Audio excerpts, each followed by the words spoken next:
Two of the hottest new computers on the market are this 520 ST from Atari and the Amiga from Commodore. What can they do and which one may be right for you? We'll help you find out today as we take a look at two new computers with a lot of power for the price on this edition of the Computer Chronicles. This is a U.S. Army helicopter flight simulator at NASA's Ames Research Center in California. When the scientists here needed a computer that could handle the fast graphics and multitasking required by a simulator, they didn't go out and buy an expensive mini computer system. They bought a Commodore Amiga, in fact 15 of them. Today we take a look at the underrated and too often ignored Amiga on this edition of the Computer Chronicles. This is not a graphics shop or a music studio. It's the San Jose Police Department. The officers here wanted a computer system that could not only handle the routine business applications, but one that could also help them recreate the scene of an accident or the scene of a crime to help them in their investigations. They ended up not with a PC compatible or a Macintosh, but with an Atari ST. You know, people have stereotypes, and sometimes we have stereotypes about computers. Today, we're going to try to help you break at least one stereotype as we look at the power and the versatility of the Atari ST on this edition of the Computer Chronicles. Poor little VisiCalc. When it first came out around 1980, it revolutionized the personal computer industry, turning a PC into an essential business tool. But VisiCalc is largely gone these days, replaced by Lotus 1-2-3 and a whole new generation of sophisticated spreadsheet software. Today, we begin a special two-part look at spreadsheets on this edition of the Computer Chronicles. When you think about buying spreadsheet software, of course, the first thing you think about is Lotus 1-2-3. The product which established the spreadsheet as a major PC application. But nowadays, there's a whole new generation of spreadsheet programs which provide new levels of functionality and power. Today, we take a look at this new generation of spreadsheet software, both for the IBM PC and the Macintosh, on this edition of the Computer Chronicles.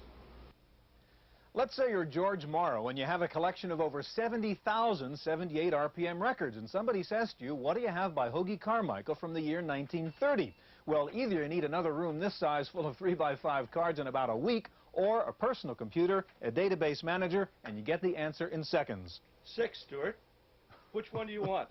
Well, I don't know. Today we're going to take a look at one of the most powerful applications on a personal computer, database management, on this edition of the Computer Chronicles. If you want to get from here to there, you have to decide what bus to get. And these days, if you want to get from your computer CPU to just about anywhere else, you also have to decide what bus to get. Should it be the AT bus or the MCA bus or the EISA bus? Today, we take a look at the great PC bus wars and ask the question, what is a bus anyway? On this edition of the Computer Chronicles. For some people, Christmas is a year-round business, but for most of us, it means thinking, oh my goodness, what am I going to get him or her as a Christmas present? Well, if the him or her on your shopping list is a computer user, it's easy. You know exactly what they want. Some neat new software, a nice peripheral, or maybe a little laptop. Today, we have a list of great gift suggestions for the computer user on your Christmas shopping list on this special holiday edition of the Computer Chronicles.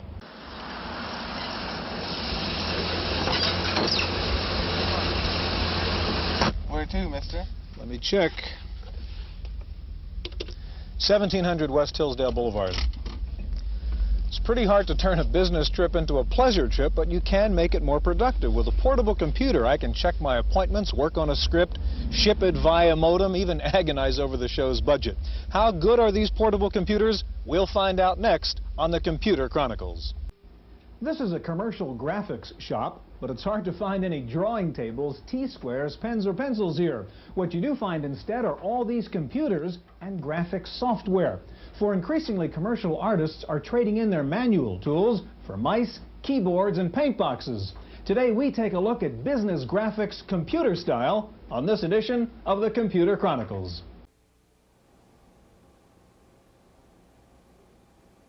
We've all seen this commercial by now, the business executives closing the deal thanks to this secret power, the power to put fancy graphics into their sales presentation in-house using their own computers. Indeed, whether it's Macs or IBMs, it seems everyone these days is trying to sell you a computer by pitching its graphics capability. So today we continue our special two-part look at business graphics on this edition of the Computer Chronicles. This is Max. It's not a toy, it's an input device for a personal computer, a kind of specialized input device, a vertical market joystick, if you will, for people who play flight simulator games. Indeed, there are many ways to communicate with your computer, to input information into it, from mice to keyboards, from light pens to trackballs. Today, we take a look at a whole range of input devices on this edition of the Computer Chronicles. Would you like to buy a bridge? The Brooklyn Bridge. It'll help you get from your laptop to your desktop and back again. It's just one example of a host of new computer peripherals being developed especially for laptop users. Today we'll take a look at laptop peripherals on this edition of the Computer Chronicles. So you buy a personal computer, you open it up to find out what's inside of it, and you find out there's nothing inside of it, just a bunch of empty slots. What kind of boards can you buy to add functionality to your computer? We'll help you answer that question today as we take a look at add-on boards on this edition of the Computer Chronicles. This is the Pacific Coast Stock Exchange, where thousands of transactions take place every hour. And you can be sure if the traders are institutional investors, they're using computers to get the information they need to tell them when to trade and at what price to trade. But nowadays, even the small individual investor can take advantage of computer analysis thanks to a whole range of investment software packages that run on a personal computer. Today, we take a look at personal investment software on this edition of the Computer Chronicles. This is an 8-pin plotter, the kind of fancy output device that's usually part of an expensive computer-aided design or CAD system. Now, professional CAD systems can cost $20,000 or more, but with the increasing speed and memory of personal computers, you can now get personal CAD programs for as little as $100. Today, we take a look at personal CAD software on this edition of the Computer Chronicles. If I say the word Apple, you say the word Macintosh. But if I had played the same game just a few years ago and said Apple, you would probably say 2 or 2E or 2 Plus, for it was the Apple II that started this company. But with the recent success of the Macintosh and the Mac II in particular, there have been rumors that the old Apple II was headed for the orphanage. Not so, for there's a new Apple IIc and a new Apple II GS. Today we take a look at the new generation of Apple II computers on this edition of the Computer Chronicles. Has the CD-ROM finally come of age? Well, the answer to that question will be yes, if Atari has anything to say about it. For after years of hype and hoopla about CD-ROMs, Atari is now set to ship this CD-ROM drive, which not only will read data into your computer, but will also play the music off your compact disc. And all this for under $600. Today, we'll let you know what's new in CD-ROMs and optical storage technology on this edition of the Computer Chronicles. Odds are you won't get to sit on Santa Claus's lap this Christmas season, but I'll bet if you did get to talk to Santa, you probably would ask him for something having to do with your computer. Well, today we've got a great list of gift ideas for the computer user on your Christmas shopping list on this special holiday edition of the Computer Chronicles. Let's see, computer books, software, joystick, what should I get them? If you're trying to figure out what to get the hacker on your Christmas shopping list, Gary, Wendy Woods, Paul Schindler, George Morrow, and I will be here in just a minute to give you our picks for Christmas presents from the computer store on this special Christmas edition of the Computer Chronicles. More than 100,000 people are attending this event, but it's not a football game, though some people are calling it the Super Bowl of computer shows. It's Comdex, the world's largest computer show, with more than 1,700 vendors showing off new hardware and software products. Today we'll show you what's hot and what's not at this 1988 Fall Comdex on this special edition of the Computer Chronicles. This is a fine example of abstract expressionistic art. This particular painting by Dan Cooper hanging here in an art studio in Larkspur, California. But this painting did not begin with brush and paint. It began with a computer, in fact an Apple II. The old artist's tools like brushes are becoming passé, replaced by touch-sensitive graphics pads and sophisticated graphics software. Today we take a fresh look at computer graphics on this edition of the Computer Chronicles. Numbers, numbers, numbers. It's hard to imagine modern-day horse racing without all the numbers and without all the computers that have to crunch those numbers. Computers that calculate odds and payoffs. Indeed, computers have had a major effect on all kinds of gambling, not just horse racing. Everything from computerized slot machines in Vegas to massive databases for professional gamblers. Today, we take a look at computers and gambling on this edition of the Computer Chronicles. This is the Computer Museum in Boston. There's no other place quite like it in the world. It's to computer buffs what the Hall of Fame in Cooperstown is to baseball fans. The whole history of computers is inside here. But today, the Computer Museum is doing something special. They're putting on the first ever Computer Bowl with a team of top computer celebrities from the Silicon Valley taking on a group of computer experts from the Route 128 area here in Boston to see who knows more about computers. Today, part one of the first ever Computer Bowl, the East against the West, on this special edition of the Computer Chronicles. You're a businessman on the road and you've got to get a contract back to your office right away. What do? Well, you can use an overnight mail service, you can pay the hotel to use their fax machine, or if you have an add-in fax card and a laptop, you can do it yourself. Today we're going to show you how to turn your personal computer into a fax machine on this edition of the Computer Chronicles. You probably own a word processor, so you think you have everything it takes to turn out a top-notch document. But then you realize in today's global economy you may have to correspond with someone in France or Japan or Russia. And it dawns on you, how would I turn out a document in a foreign language? Here at the San Francisco-Moscow teleport, for example, they have to communicate on a regular basis in English and Russian. And it takes more than just a word processor to do that. Today we take a look at foreign language software on this edition of the Computer Chronicles.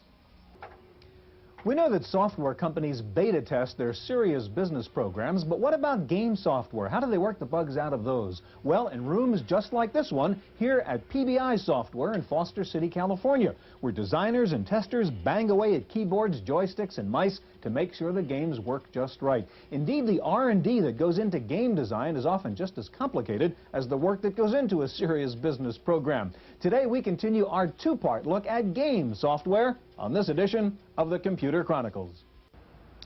This is the way some people buy stocks. They meet with their investment broker, he gives them some advice, they give him some commission, and he takes care of the transaction. But nowadays, you can do all of this at home by yourself on your computer if you have the right software. Today, we'll take a look at investment software on this edition of the Computer Chronicles. This is Moscone Center in San Francisco, home of political conventions, auto shows, and trade fairs. But for a few days this week, it's the center of the Macintosh world. Today, we'll take you on a guided tour of the 1989 Macworld Expo on this edition of the Computer Chronicles. If you have one of these, and you have one of these, but you don't have one of these, you're missing half the fun of owning a computer. This is a modem, and with it you can turn your computer into a window on the world. How? Well, we'll find out today as we take a look at modems and bulletin boards on this edition of the Computer Chronicles.